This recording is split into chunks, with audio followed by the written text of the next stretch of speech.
नमस्कार, मैं हूं अंजना और आप देख रहे हैं टीवी इंडिया न्यूज। तो चलिए एक नजर डालते हैं आज की खास खबर पर। समाजवादी पार्टी की तो जबरदस्त प्रदर्शन समाजवादी पार्टी का देखा गया। 5 सीटों से बढ़ोतरी होते हुए अगर 37 सीटें यूपी में समाजवादी पार्टी को मिली है, वोट परसेंटेज बढ़ा है, तो निश्चित तौर पर बीजेपी के लिए ये खतरे की घंटी है।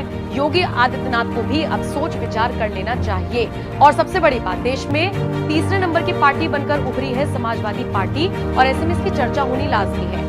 अब ये सारी चीजें तो हो गई हैं एक तरफा, लेकिन अब अखिलेश यादव को अगर आप योगी आदित्यनाथ की तारीफ करते हुए सुने तो निश्चित तौर पर आपको थोड़ा सा झटका लगेगा, क्योंकि समाजवादी पार्टी के मुखिया एंटी योगी माने जाते हैं, योगी के कट्टर राजनीतिक दुश्मन माने जाते हैं। और अगर वो योगी की तारीफ करेंगे तो फिर चर्चा तो होगी ही। अब योगी की तारीफ में उन्होंने ऐसा क्या कहा है ये मैं आपको बताती हूँ। सपा अध्यक्ष अखिलेश यादव ने पहले तो अपनी विधायकी से इस्तीफा दिया, आप जानते ही हैं।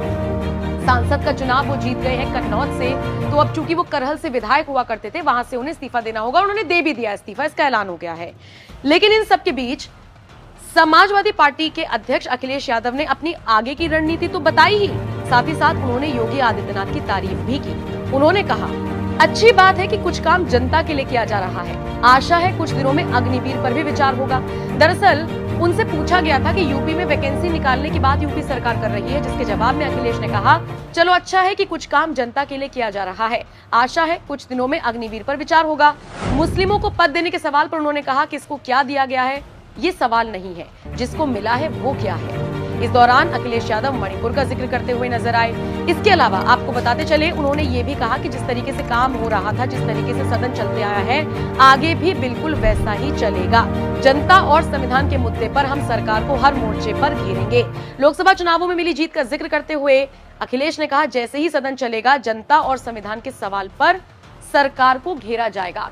देखा जाए तो Akhilesh Yadav full action mode में है, लेकिन इसका असर बीजेपी पर कैसे होगा, योगी आदित्यनाथ सरकार के कामकाज पर कैसे होगा, ये देखना दिलचस्प होगा।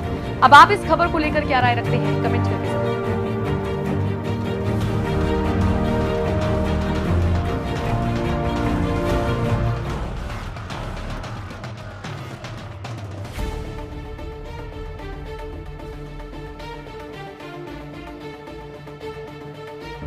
खबरों में अब तक के लिए बस इतना ही। फिर होगी आपसे मुलाकात कुछ ऐसी ही खास खबरों के साथ। तब तक के लिए नमस्कार और देखते रहिए टीवी इंडिया न्यूज।